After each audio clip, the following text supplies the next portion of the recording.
Hari ini kita bersama-sama berbicara mengenai pengajaran Alkitab ya. Nah, Alkitab ini adalah bukunya Tuhan ya.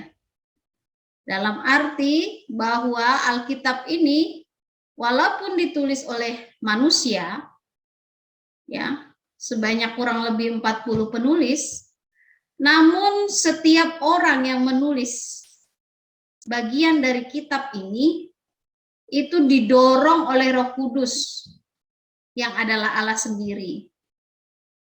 Allah memberikan ilham kepada manusia yang menuliskannya untuk menulis apa yang Tuhan kehendaki agar orang itu tulis di dalam kitabnya ya.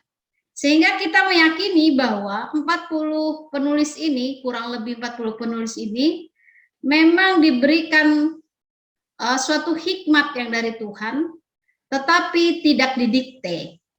Karena pada prinsipnya setiap bagian-bagian dari kitab, isi-isinya ya, itu sesuai dengan karakter dari penulisnya.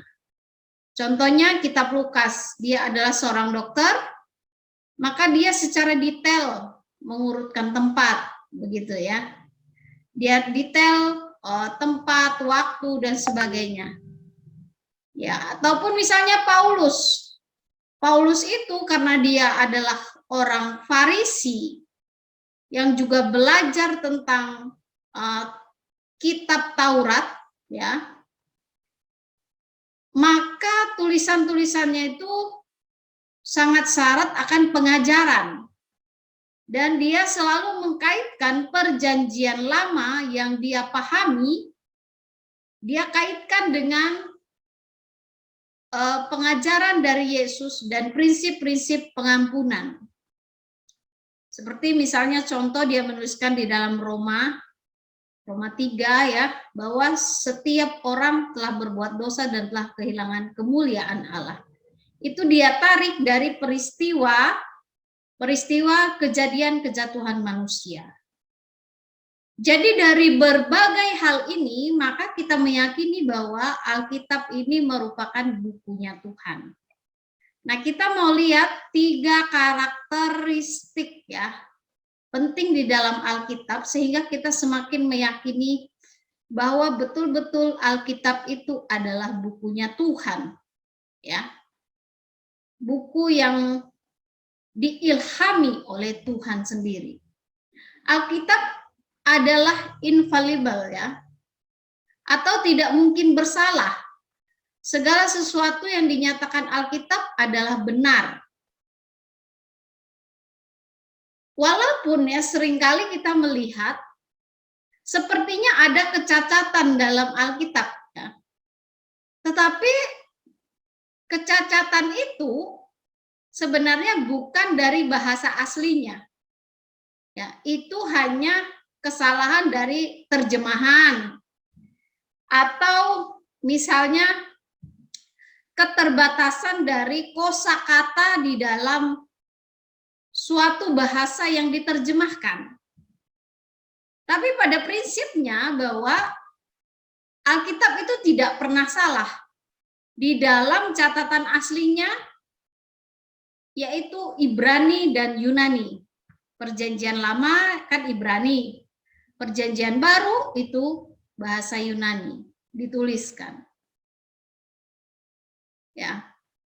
Bahwa kitab asli perjanjian lama dan perjanjian baru itu tidak mungkin salah. Ya, karena segala sesuatu yang dinyatakan Alkitab itu adalah benar. Kemudian Alkitab itu jelas ya. Alkitab itu jelas, jadi tidak ada sebenarnya bahasa yang membingungkan. Hanya tadi memang yang menjadi tidak jelas itu adalah ketika Alkitab itu diterjemahkan ke dalam bahasa, kemudian bahasa itu terbatas, begitu ya. Nah, Allah itu bicara secara langsung tuh kepada anak-anak ya. Jadi tidak perlu terlalu banyak hal yang seharusnya ditambah-tambahkan gitu atau diinterpretasikan lebih jauh ya.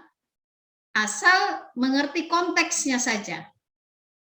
Nah, kemudian Alkitab itu cukup ya. Cukup karena apa? Karena kita meyakini bahwa Alkitab itu diilhamkan oleh Allah. Allah itu bekerja dengan sempurna. Ya, jadi Alkitab itu tidak memerlukan sesuatu yang lain di luar Alkitab untuk dapat mengetahui apa yang perlu kita ketahui. Contohnya ketika kita merenungkan suatu ayat gitu. Kita merenungkan suatu ayat dan kita tidak merasa puas dengan penjelasan Alkitab itu. Lalu kita minta Tuhan menyatakan itu melalui mimpi atau melalui suatu tanda. Ya. Bukan berarti bahwa ketika kita bicara bahwa Alkitab itu cukup, ya, maka kita tidak perlu bahan-bahan atau referensi lain untuk menjelaskan sebuah ayat, misalnya begitu. Kita tetap perlu, bahkan kita memang membutuhkan banyak referensi, tetapi maksudnya di sini yang tidak memerlukan sesuatu yang lain di luar Alkitab adalah cara-cara yang sepertinya lebih membuat kita yakin gitu. Karena kita percaya bahwa terjemahan ataupun referensi yang berkaitan dengan Alkitab itu mereka pun mendalaminya berdasarkan Alkitab. Tetapi ya memang kita harus hati-hati dengan setiap referensi yang kita pelajari atau terjemahan yang kita pelajari. Karena ada berbagai macam aliran, ada berbagai macam penganut gitu ya. Sehingga membuat sesuatu itu berbeda dalam hal penafsiran. Ya bahkan ya sesuai dengan pemikiran dan pengetahuan dari yang menafsirkan itu. Ya. Kadang-kadang ya itu melenceng bahkan jauh dari Alkitab. Maka kita dalam hal kita mengambil referensi atau mempelajari sesuatu atau buku, kita juga harus kembali mengecek kebenarannya itu di dalam Alkitab. Ya, manusia yang memiliki Alkitab itu diperlengkapi untuk setiap perbuatan baik. Di dalam 2 Timotius 3 itu ayat 15 sampai 17 bahwa sampai 17 mengatakan bahwa setiap perkataan Tuhan yang diilhami itu bermanfaat untuk mengajar, ya, untuk memperbaiki kesalahan, ya, untuk menyatakan kesalahan, untuk memperbaiki kelakuan, sehingga manusia itu diperlengkapi untuk perbuatan baik. Nah, jadi 3 karakter penting Alkitab ini yang harus kita ketahui ya, sehingga kita yakin bahwa memang Alkitab ini adalah bukunya Tuhan.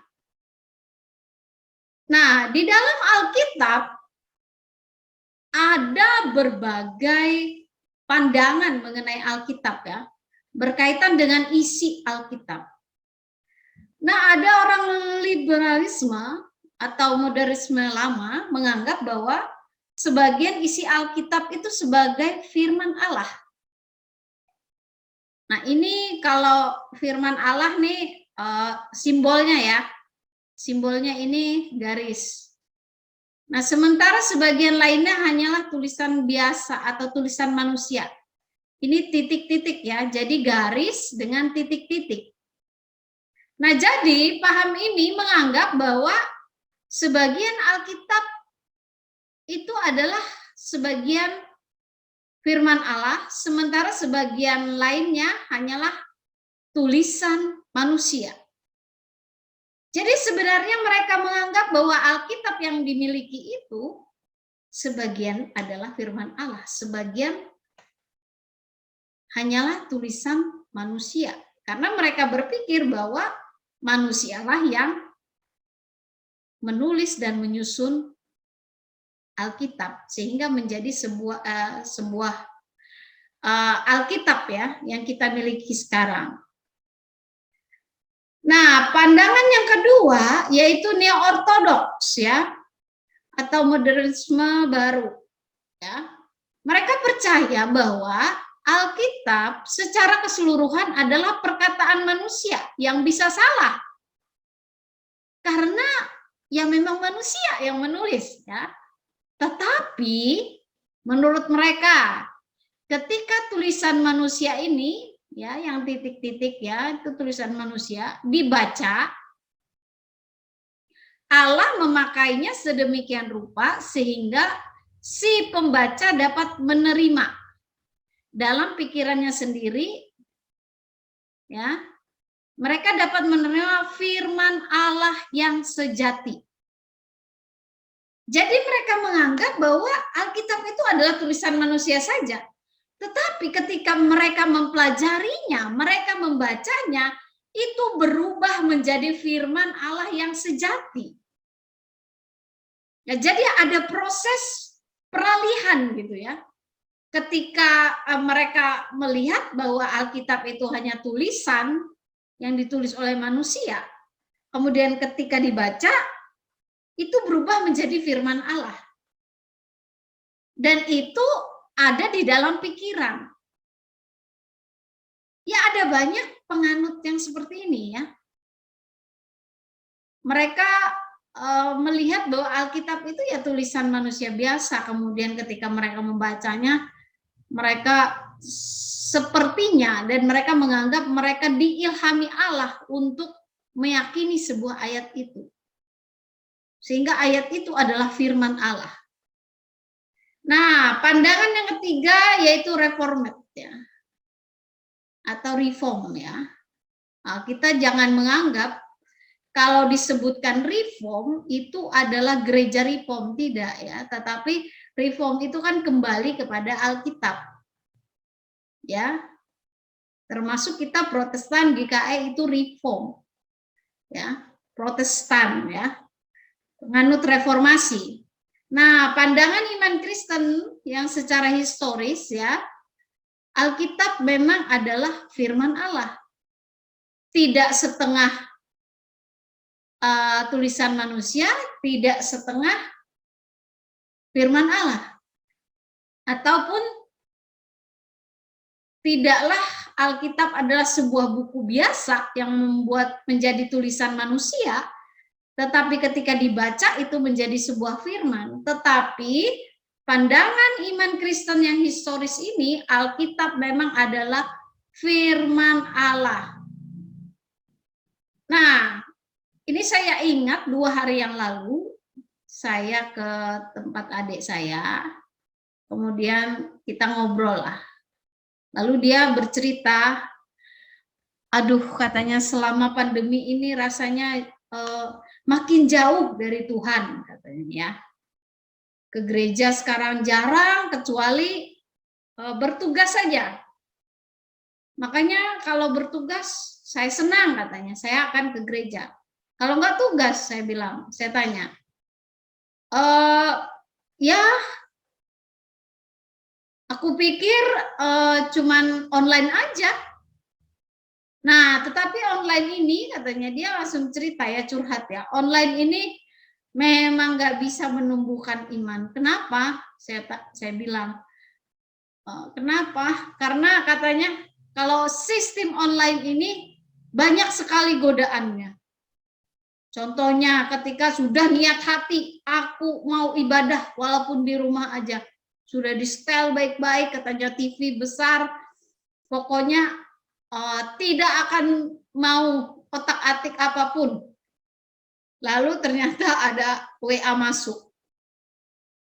Sudah niat katanya tidak memegang handphone, tapi setelah itu, wah jangan-jangan ada pelanggan. mau pesan. Nah, lalu bukalah WA. Jadi benar-benar tidak concern, katanya begitu. Ya, saya bilang bersyukurlah kalau ada rasa bersalah dan diingatkan oleh Tuhan, dan ada satu pengertian di dalam hati bahwa memang dalam pandemi ini membuat jauh dari Tuhan. Ada orang-orang yang tidak menyadari hal itu.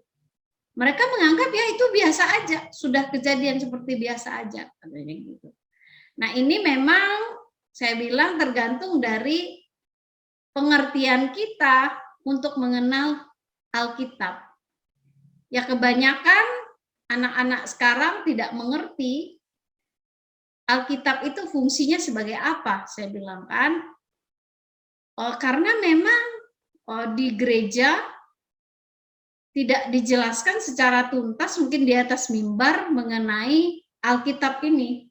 Sehingga seringkali anak-anak muda yang seperti kamu ini ketika dikonfrontasi mengenai Alkitab kalian itu dibilang palsu, Alkitab kalian itu tidak benar, maka sulit bagi anak-anak muda untuk berkata, untuk menyatakan ataupun menjelaskan kepada orang yang mengatakan hal itu atau ingin menjatuhkan. Iya, betul, katanya. Itu baru aja temanku bilang aku bukan orang yang beriman. Lah kenapa? Dia kan tanya, menurut kamu Alkitab itu dibuat oleh manusia atau dibuat oleh Allah? Aku jawab, dibuat oleh manusia. Kamu nih gak beriman, itu Alkitab Allah yang membuat, katanya. Mana ada, katanya. Alkitab itu ditulis oleh manusia. Kamu tidak mempercayai bahwa Alkitab itu adalah yang membuat adalah Allah. Iman kamu tuh kecil, katanya begitu. Wah, katanya, coba ditanya, coba jelaskan bagaimana proses Alkitab itu terjadi. Pasti mungkin dia tidak mengerti, gitu. Nah, kamu juga menjelaskan bahwa Alkitab itu adalah dibuat oleh manusia itu bagaimana? Ya manusia aja yang nulis, katanya gitu. Iya, manusia yang nulis, betul. Kalau akhirnya menjadi sebuah kitab suci itu bagaimana? Nggak tahu. Ya kalian dua intinya sama-sama nggak tahu lah sebenarnya, aku bilang gitu. Jadi memang perlu untuk belajar lebih lanjut mengenai Alkitab ini. Itu masih tentang pembuatan Alkitab. Saya yakin banyak kita di sini yang masih berpikir secara liberalisme karena tidak tahu belajar, karena tidak belajar. Ya. Saya juga termasuk dulu menganggap bahwa ya itu adalah buku yang ditulis oleh manusia, ya, sebagian firman Tuhan gitu. Karena apa? Saya dulu menganggap ketika sejarah itu ditulis, saya menganggap bahwa itu adalah bukan firman Tuhan, hanya cerita tentang sejarah saja. Ya. Tetapi ketika berbicara tentang Tuhan Yesus, terutama di Perjanjian Baru, ya, saya menganggap Perjanjian Baru itu adalah firman Allah.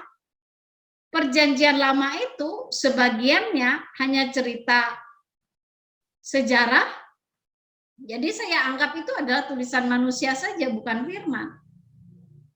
Karena saya tidak tahu kebenarannya yang sebenarnya itu apa. Karena saya tidak tahu mengkaitkan Perjanjian Lama dengan Perjanjian Baru. Ketika saya belajar tentang air bah,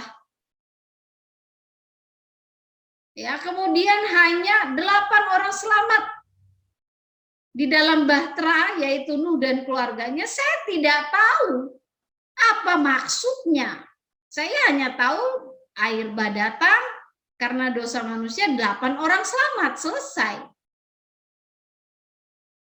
Tapi ternyata kaitannya dengan penyelamatan umat manusia adalah Allah setia dengan janjinya, walaupun semua manusia dimusnahkan kecuali walaupun semua manusia dimusnahkan, Allah masih menyisakan 8 orang yang menjadi cikal bakal kembali keturunan-keturunan manusia lagi. Artinya apa? Allah setia pada janjinya. Nah, baru saya bisa kaitkan, oh itu firman. Karena itu berkaitan dengan Allah. Setelah bertahun-tahun mempelajari tentang Alkitab. Ya termasuk juga ada yang di nomor 2 ini. Ya menganggap, ya mungkin adik saya juga menganggap bahwa ya itu tulisan manusia. Tetapi ketika dibaca, dikhotbahkan di gereja, itu menjadi firman Allah. Tetapi ketika tidak dikhotbahkan, tidak menjadi firman Allah. Bahkan yang sesat lagi, saudara-saudara, kakak-kakak ya, Alkitab ini namanya kitab suci ya. Orang Kristen itu menganggap itu, mohon maaf ya, bisa jadi jimat. Ya, apalagi zaman dulu kitab Alkitab itu ada yang kan kecil ya. Itu dibawa di tas. Itu dibawa di ketika pergi. Ada bahkan ini kisah nyata ya, seorang polisi, dia memang Kristen. Jadi setiap dia pergi di jok motornya itu ada Alkitab. Maka Alkitab yang besar itu ya, bukan Alkitab yang kecil gitu. Waktu ditanya kenapa di jok motornya ada Alkitab, biar perjalanan dilindungi oleh Tuhan. Jadi ketika tidak ada Alkitab itu rasanya pelindungnya itu hilang. Saya juga dulu termasuk, tapi saya nggak tahu dan saya anggap itu bukan sebuah jimat sih ya. Ketika saya tidur, Alkitab saya taruh di bawah bantal. Karena maklum saja takut hantu lah, takut apalah kan begitu. Tetapi lama-kelamaan jadi mengerti. Alkitab itu menjadi sebuah sesuatu yang berkuasa ketika kita belajar, ketika kita mempercayainya, bukan ketika kita menyimpannya. Ya. Dan saya pikir kalau saya tidak tahu kebenaran ini, saya mungkin akan terus terkurung dengan pola pikir saya saja. Ya. Bawa kemana-mana, misalnya bawa Alkitab, menjadi satu pegangan begitu ya, lebih pede dengan bawa Alkitab. Nah itu lebih parah lagi gitu ya, selain dari pandangan liberal dan yang ortodoks ini. Maka dari sini kita belajar ya bahwa ketika kita membaca Alkitab, mempelajari Alkitab, ya, kita itu menjadi objek, bukan subjek lagi. Nah, kalau kita contoh ya, kalau kita mempelajari tentang sebuah benda, katakanlah kita mempelajari tentang handphone, maka yang mempelajari ini adalah subjek dan handphone itu adalah objek ya. Karena handphone itu yang kita pelajari gitu. Jadi saya subjek yang mempelajarinya, handphone itu adalah objek. Itu ketika saya belajar tentang handphone. Tapi kalau kita belajar Alkitab justru terbalik. ketika saya membaca Alkitab, saya menjadi objek. Yang menjadi subjeknya adalah Alkitab. Ketika saya baca Alkitab, Alkitab membaca saya.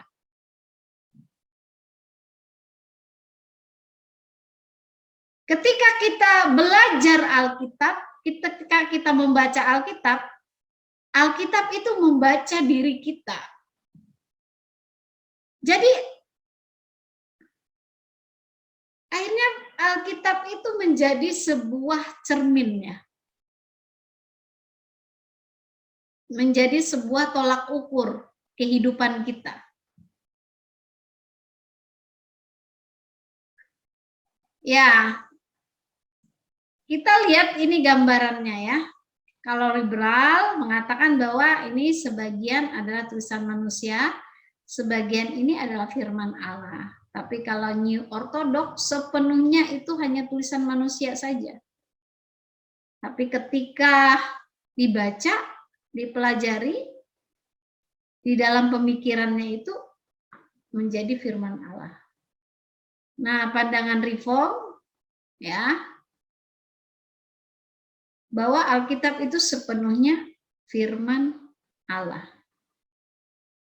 Nah, yang terutama di dalam Alkitab ya, ada dua hal yang dipelajari ya.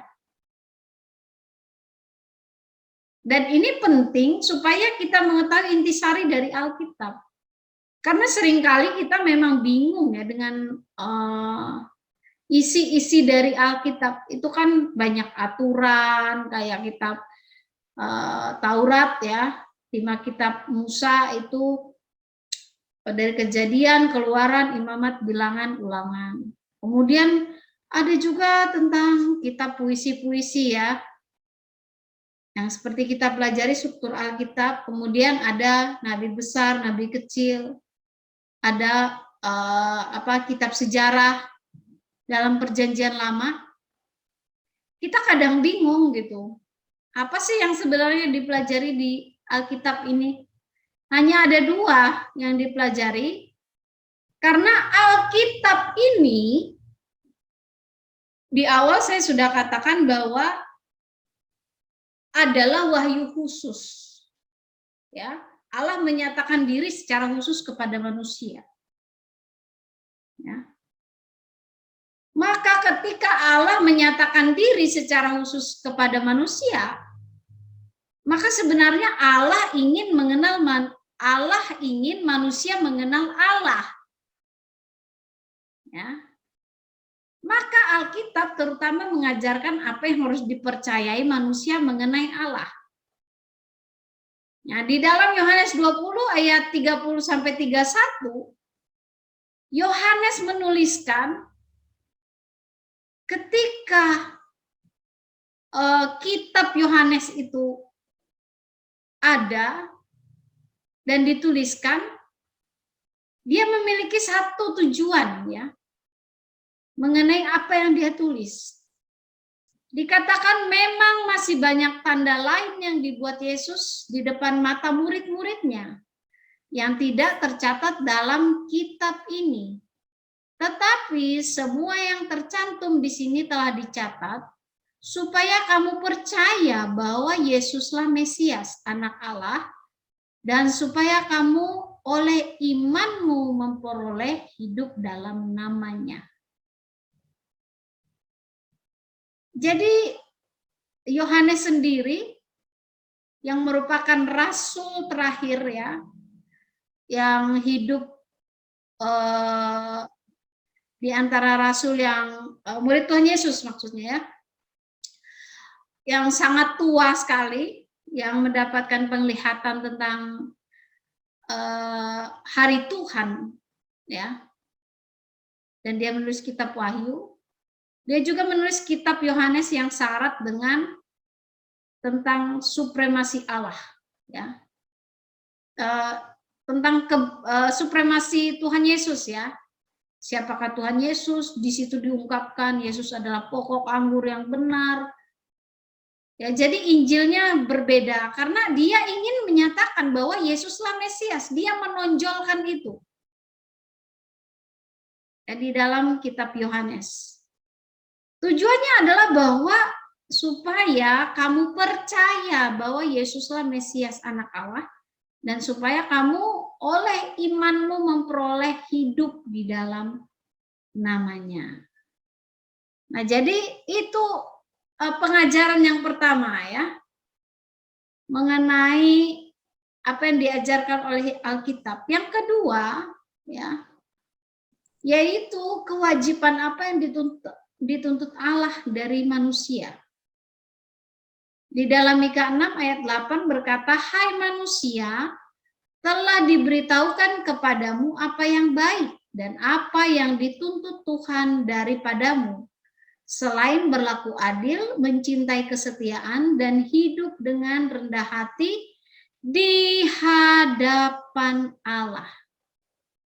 Jadi yang pertama tadi, kita mengetahui apa yang kita percayai. Ini berbicara tentang iman kita kepada Yesus. Kalau yang kedua, kita mengetahui kewajiban apa yang Allah tuntut dari manusia setelah manusia itu beriman. Jadi beriman dulu, barulah Allah memberikan kewajiban kepada manusia untuk dilakukan. Sama halnya dengan bangsa Israel ya. Bangsa Israel itu lebih dulu dia dibebaskan dari perbudakan. Ya. Setelah dibebaskan dari perbudakan, mereka mengenal Allah itu Allah yang berkuasa.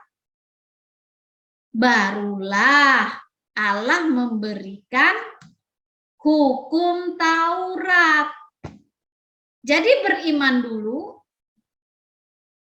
baru Allah menuntut kewajiban, ya, untuk dilakukan oleh manusia. Nah, ada banyak hal yang tidak dapat kita pelajari dari Alkitab. Betul ya? Alkitab tidak memberikan sejarah lengkap tentang manusia. Jadi Alkitab tidak memberikan sejarah yang lengkap tentang manusia. Alkitab hanya mencatat bahwa Adam dan Hawa memiliki anak, Kain dan Habel. Kemudian ketika Kain membunuh Habel, maka Allah menggantikannya dengan Set. Ya, sebenarnya ada banyak lagi anak Adam dan Hawa yang lainnya. Ya. Tetapi Alkitab tidak mencatat secara detail hal itu. Ya, misalnya juga tentang Menara Babel, ya, Menara Babel. Itu hanya diceritakan tentang Menara Babel itu diruntuhkan, kemudian kita tidak tahu ceritanya lebih lagi bagaimana. Tapi Alkitab memberikan prinsip tentang manusia, di mana dikatakan bahwa manusia itu diciptakan oleh Allah, bukan hasil dari evolusi, ya, di mana dari kera, ya, kemudian berevolusi menjadi manusia, ya. Kemudian dikatakan bahwa langit dan bumi ini adalah ciptaan Allah. Jadi bukan dari tabrakan dari partikel-partikel sehingga membentuk bumi begitu. Tidak ya. Jadi Alkitab itu memberikan prinsip ya. Kemudian Alkitab juga tidak menyediakan informasi-informasi teknis yang diperlukan untuk berbagai sains. Tidak ada rumus-rumus ya di dalam tidak ada rumus-rumus sains, misalnya tentang hukum gravitasi bumi. nggak ada diungkapkan di dalam Alkitab. Tetapi di dalam penciptaan itu Allah sudah menetapkan hukum alam. Ya. Juga misalnya tentang bentuk bumi itu bulat, itu sudah ada di Alkitab lebih dulu. Baru sains-lah yang menemukannya.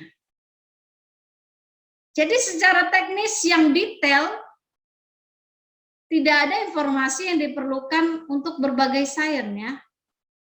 Tetapi di dalam prinsip penciptaan itu banyak hal yang kita pelajari berkaitan dengan pengetahuan yang berkembang. Kemudian Alkitab juga tidak menyediakan semua informasi yang kita inginkan berkenaan dengan Yesus Kristus. Kita melihat cerita Tuhan Yesus Kristus dari dinubuatkan. Kemudian Yesus lahir. Kemudian Yesus jadi anak ya, setelah bayi jadi anak. Kemudian umur 12 tahun dia dibawa ke bait Allah ya. Pada saat Paskah ya. Nah, setelah umur 12 tahun tidak ada cerita mengenai Yesus. Tiba-tiba muncul di usia 30 tahun. Karena kemunculan itu dan dia mengajar di bait Allah, dia menjadi guru, itu diperkenankan sesuai dengan adat istiadat orang Yahudi di usia 30 tahun. Jadi informasi berkaitan dengan Yesus itu pun tidak lengkap. Tetapi Alkitab menyatakan bahwa Yesus adalah Mesias, Yesus adalah Juru Selamat, Yesus adalah Anak Allah yang menggenapkan nubuatan di Perjanjian Lama. Namun satu hal bahwa ketika Alkitab tidak mencatat mengenai kehidupan Yesus, ya, itu bisa dipelajari melalui adat istiadat orang Yahudi di zaman itu. Kita bisa berlogika ya, ketika Tuhan Yesus diperkenankan untuk mengajar di bait Allah, dia menjadi guru, berarti 12 tahun sampai 30 tahun artinya apa? Dia sekolah Alkitab, sekolah teologi. Sehingga ketika dia muncul, dia sudah jadi guru. Nah, itu kalau kita ingin menggali lebih dalam tentang kehidupan Yesus. Dan itu ya memang tidak tercatat secara detail di Alkitab, tetapi masih bisa kita pelajari. Nah, jadi kalau demikian, apakah Alkitab itu menjadi sesuatu yang tidak lengkap? Tidak ya. Karena sekali lagi, Alkitab itu memberikan prinsip-prinsip. Ya. Kalau semuanya dicatat di dalam Alkitab, wah, banyak sekali itu ya. Cerita-cerita tentang misalnya kehidupan Tuhan Yesus di usia 12 tahun ke atas sampai 30 tahun. Ya. Kemudian juga misalnya masuk dalam keturunan-keturunan yang harus dicatat di dalam Alkitab ya. Nah, yang terakhir adalah kita penting mempelajari Alkitab karena apa? Di dalam Mazmur 107 ayat 10 sampai 11 ada orang-orang yang duduk dalam gelap dan kelam karena mereka memberontak terhadap perintah-perintah Allah. Dalam Matius 6 ayat 23, betapa gelapnya kegelapan itu. Jadi Ketika kita tidak belajar mengenai Alkitab, sesungguhnya kita itu menjadi seseorang yang memiliki jalan yang gelap, yang tidak tahu arahnya kemana. Maka di sebelah ini menggambarkan, bila tersingkap firman-firman-Mu memberi terang, firman-Mu itu pelita bagi kakiku. Kemudian di dalam Mazmur 36 ayat 10, di dalam terang-Mu kami melihat terang. Jadi ketika orang tidak belajar Alkitab, mereka itu tidak akan pernah menemukan terang. Seberapapun hebatnya, seberapapun pintarnya, seberapapun tenarnya manusia, kalau mereka tidak belajar Alkitab, maka hidup mereka itu dalam kegelapan. Karena apa? Karena hanya Alkitab saja yang memberikan jalan terang, yaitu keselamatan melalui Yesus Kristus. Maka kita bisa melihat ya, para artis, misalnya artis Korea, mereka dalam ketenaran, tetapi mereka bunuh diri, ya. Kemudian misalnya artis-artis Hollywood yang dalam sisi finansialnya berlebihan, tetapi mereka menemukan kekosongan sehingga mereka lari kepada narkoba dan overdosis.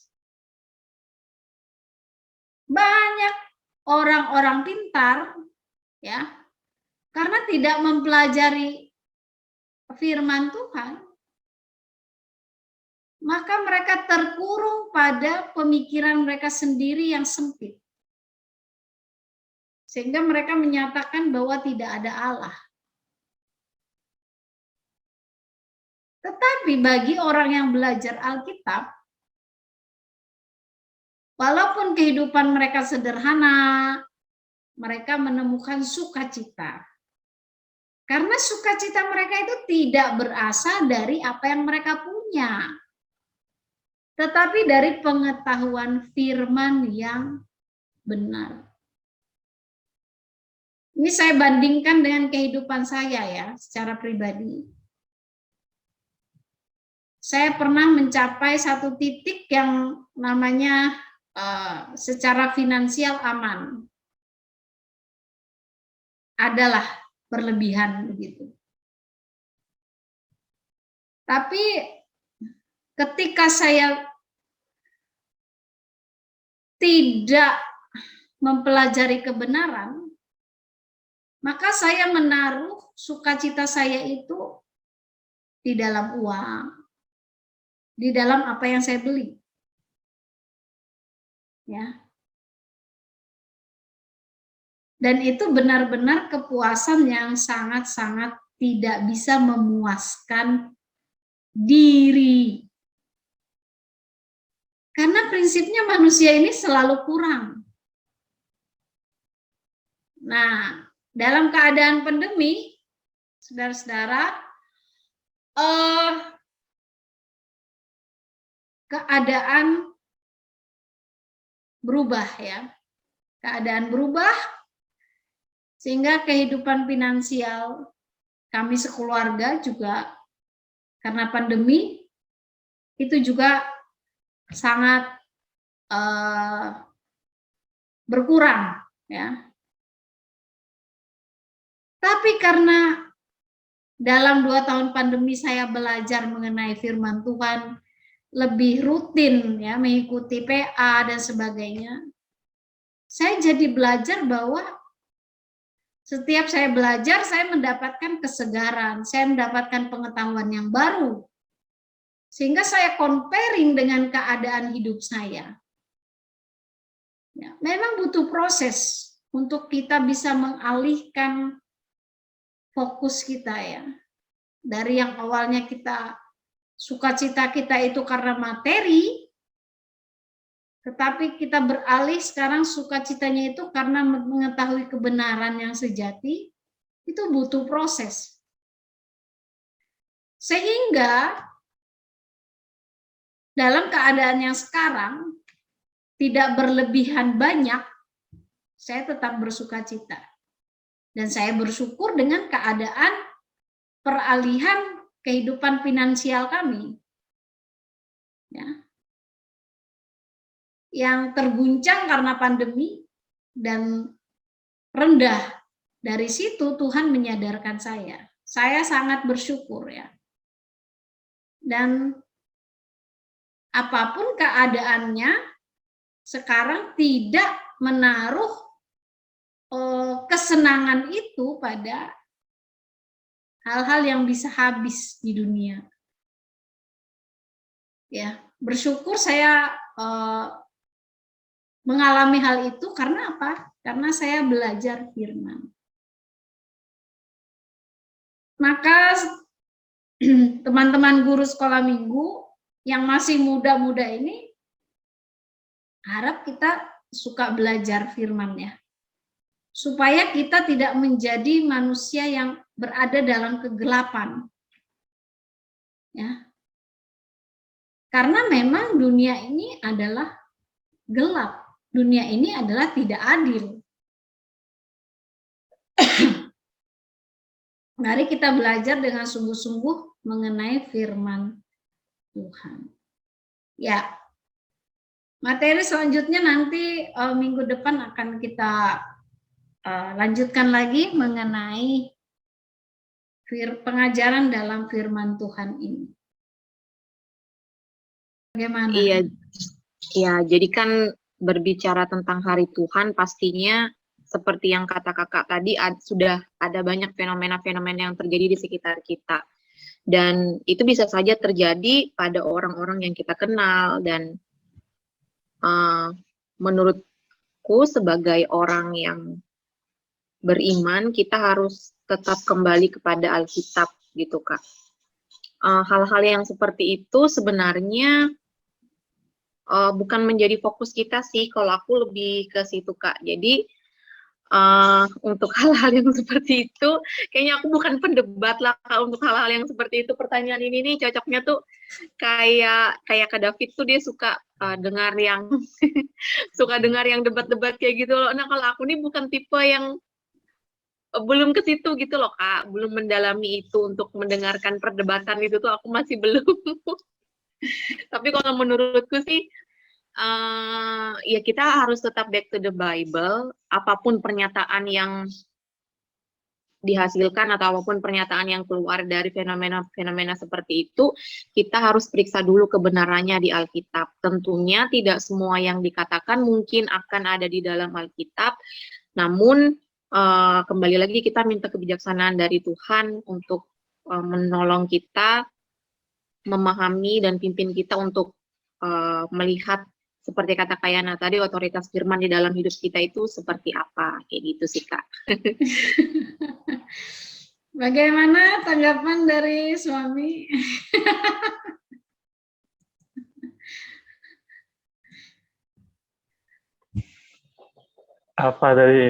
Bagaimana menyikapi Alkitab yang infallible sama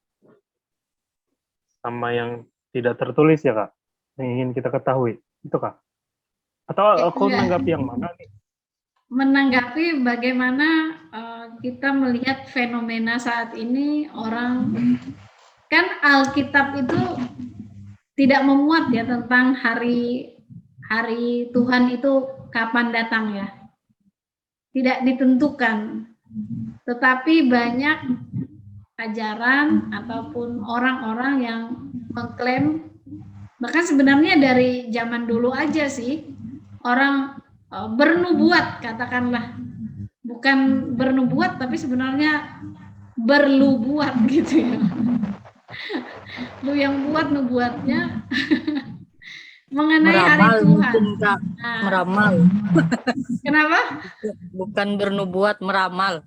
Ya, meramal bisa juga, atau lu buat juga bisa Kak. Lu buat, iya benar. Nah, bagaimana Kak David melihat fenomena ini? Ya antara dua sih, mereka nggak tahu atau mereka terlalu nafsuan aja Kak. Karena kan di Alkitab udah dikasih tahu, nggak ada yang tahu. Ya udah percaya Alkitab aja. Sesimpel itu sebenarnya. Tapi kan Tapi mereka, banyak loh orang yang percaya, Fit. iya mereka antara dua itu, mereka nggak tahu isi Alkitab itu. Alkitab bilang kan nggak ada yang bisa tahu. Termasuk kita semua, antara mereka nggak tahu isi Alkitab itu atau mereka ya nafsuan mau cari ketenaran atau gimana gitu, tahu kerasukan roh iblis lah. Kok ekstrim sekali, Fit? Ya kan nggak ada yang ini, Alkitab yang bilang nggak ada yang bisa tahu gitu kan, ya sudah percaya Alkitab aja, sesederhana itu. Siapapun yang bilang besok, lusa, minggu depan kah atau tahun depan ada datang Tuhan Yesus, itu nggak usah dipercaya sama sekali, udah itu, karena nggak ada yang tahu, buat apa dipercayai. Kita percaya sama Tuhan Yesus aja. Tuhan Yesus yang bilang anak pun tak tahu. Ya ini ada konteksnya lah gitu, kita aja nggak tahu gitu, ya udah kita nggak bakalan tahu, untuk apa kita cari tahu, sudah secukup itu aja kita ini apa iman kita bahwa kita nggak tahu. Ya sudah sampai sebatas itu, nggak usah dicari tahu. Jadi sebenarnya menjadi orang yang memiliki kebenaran atau katakanlah ya sudah tahu kebenaran itu, kalau ada sesuatu yang begitu kita nggak usah tanggapin dan tidak usah percaya saja. Nah, karena memang seringkali begini ya, anak-anak muda ya, karena memang tidak tahu kebenarannya. Ketika digoncangkan sedikit, maka imannya menjadi goyah. Ya, atau mengikuti. Yang mengikuti, mempercayai apa yang diomongkan itu. Apalagi di dalam YouTube sekarang berseliweran banyak hal mengenai akhir zaman, bahkan mengenai kerajaan 1000 tahun, ya. Dan memang untuk melindungi diri kita, membentengi diri kita dengan pengajaran-pengajaran yang katakanlah itu new, baru ya, padahal itu sudah ada sejak lebih dulu ada dari zaman sekarang, hanya ibaratnya tuh baru terpublikasi karena kemajuan internet ini, ya, media yang sekarang ini. Gitu. Maka seringkali ini menggoncangkan iman kita. Nah, kita harap dari pengetahuan kita untuk terus belajar firman Tuhan, maka tidak membuat iman kita goyang. Kalaupun nanti ada hal-hal baru lagi nih yang datang gitu ya. Selain dari misalnya ramalan tentang hari Tuhan, ya, ataupun hal yang lainnya, bahkan juga termasuk perang antara Rusia dan Ukraina itu juga digadang-gadang menjadi tanda-tanda hari Tuhan begitu ya. Nah, ini kan sesuai yang terjadi sesuai dengan fenomena yang sudah ada sekarang, lalu dikaitkanlah dengan Alkitab. Nah, ini seringkali orang menafsirkannya dengan sangat berani, dan itu diungkapkan kepada jemaat. Ya, karena yang mengatakan itu misalnya pendeta gitu, orang yang memiliki pengikut, ini memang sangat disayangkan. Makanya bagi kita guru sekolah minggu ya, guru sekolah minggu hati-hati sekali kita dalam menyampaikan firman Tuhan. Ya, supaya tidak terjadi sebuah penyesatan. Ya, kira-kira begitu. Mungkin aku mau nambahin dikit kayak yang aku dengar, kalau misalnya kita memaksakan sesuatu yang istilahnya nggak diungkap di Alkitab itu kan kalau orang yang berusaha untuk mengungkapkannya, biasanya orang itu akan menjadi fanatik katanya. Terus ketika dia menjadi fanatik itu mungkin aja dia disesatkan, jadi sesat kayak gitu. Kalau yang aku tangkap itu, ketika kita memaksakan apa yang tidak tertulis di Alkitab, akhirnya kita menjadi disesatkan oleh pikiran kita, oleh keinginan tahuan kita itu. Dan bahaya sih seperti itu. Kalau misalnya seperti kata Katri kan, kalau dia punya jemaat, akhirnya membawa orang dalam kesesatan. Seperti itu. Iya, memang itulah fenomena-fenomena dan ada banyak Kak hal itu gitu ya. Kayak misalnya mereka turun naik surga gitu ya. Surga itu kan kita nggak tahu bagaimana bentuknya. Iya, itu juga lagi rame sih Kak di YouTube.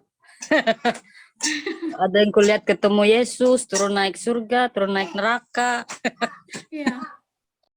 Ya terus kita memang harus selektif ya, seperti ketemu dengan Tuhan Yesus katanya.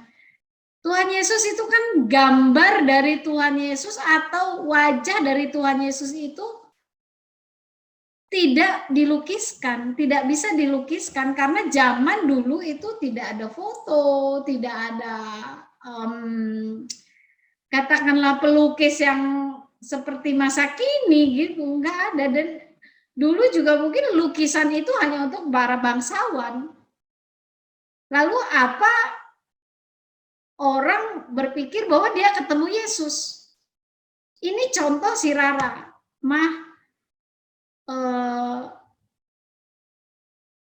saya tanya, kan dia ngomong begini, Mah aku pengen ketemu Tuhan Yesus, katanya gitu ya.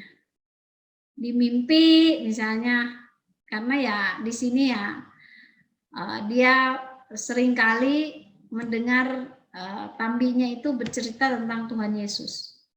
Lalu saya tanya, kalau menurut Rara Tuhan Yesus tuh bagaimana wajahnya? Wajahnya itu ganteng katanya. Terus Tuhan Yesus itu bajunya putih katanya gitu ya. Oh, saya bilang sama dia, Tuhan Yesus itu kita nggak tahu wajah Tuhan Yesus itu bagaimana, itu hanya ketika kita melihat di foto, itu hasil imajinasi. Lalu dikaitkan dengan orang yang bertemu dengan Tuhan Yesus, mereka kok tahu Tuhan Yesus itu bagaimana? Ya karena apa? Imajinasi dari foto, ya, atau imajinasi dari film, ya, sehingga mereka bisa berpikir bahwa itu Tuhan Yesus. Ya, padahal yang digambarkan itu adalah hanya imajinasi manusia saja yang hidup pada zaman itu, kira-kira ya rambutnya tradisinya panjang rambutnya gitu ya. Ya sebatas itu saja. Jadi kalau mereka berkata mereka ketemu dengan Tuhan Yesus, di dalam Alkitab ya, ketika Tuhan Yesus mati ya, kemudian Paulus yang pada saat dia dipanggil Tuhan Yesus, namun sebelumnya kan dia ke Damsik, kemudian di jalan dia gambaran dari Tuhan Yesus itu berupa cahaya terang begitu. Jadi nggak ada lihat wajah Tuhan Yesus. Jadi Tuhan Yesus tidak pernah menampakkan diri kepada siapapun setelah dia naik ke surga. Nah, hanya 40 hari dia menampakkan diri ya kepada murid-murid, kepada sekitar 500 orang, kan dikatakan begitu. Setelah naik ke surga, dan sekarang Yesus ada di surga. Yesus nggak pernah turun untuk menampakkan dirinya. Dicatat di dalam Alkitab juga tidak pernah melihat wajah Tuhan Yesus, rasul-rasul. Hanya penglihatan dari Yohanes itu pun tentang wahyu akhir zaman. Maka kita harus selektif memang dengan pengajaran-pengajaran baru atau nubuat-nubuat yang lu buat gitu mengenai isi dari Alkitab. Nah, ini yang bisa menguatkan kita ya, supaya kita semakin ini apa namanya tuh berhati-hati. Dan memang Alkitab juga sendiri mencatat ya. Saya tidak lupa tampilkan slide-nya tadi. Alkitab sendiri mencatat hal ini ya. Hal-hal yang tersembunyi ialah bagi Tuhan Allah kita. Tetapi hal-hal yang dinyatakan ialah bagi kita dan bagi anak-anak kita. Sampai selama-lamanya. Supaya kita melakukan segala perkataan hukum Taurat. Jadi memang ada hal-hal yang disembunyikan oleh Allah. Misalnya hari Tuhan. Atau kematian kita pun kita tidak tahu. Ya, ada yang meminta diramal. Dia kaya tahun berapa, dia menikah tahun berapa, dia mati misalnya tahun keberapa usianya. Hal itu adalah yang disembunyikan oleh Tuhan, itu hanya bagi Tuhan saja. Tetapi hal-hal yang dinyatakan ialah bagi kita dan bagi anak-anak kita. Jadi ada yang menjadi bagian kita yang memang harus kita ketahui di dalam Alkitab. Tetapi hal-hal yang tersembunyi nggak usah kita ngotot-ngotot cari tahu gitu ya. Oke, itu saja.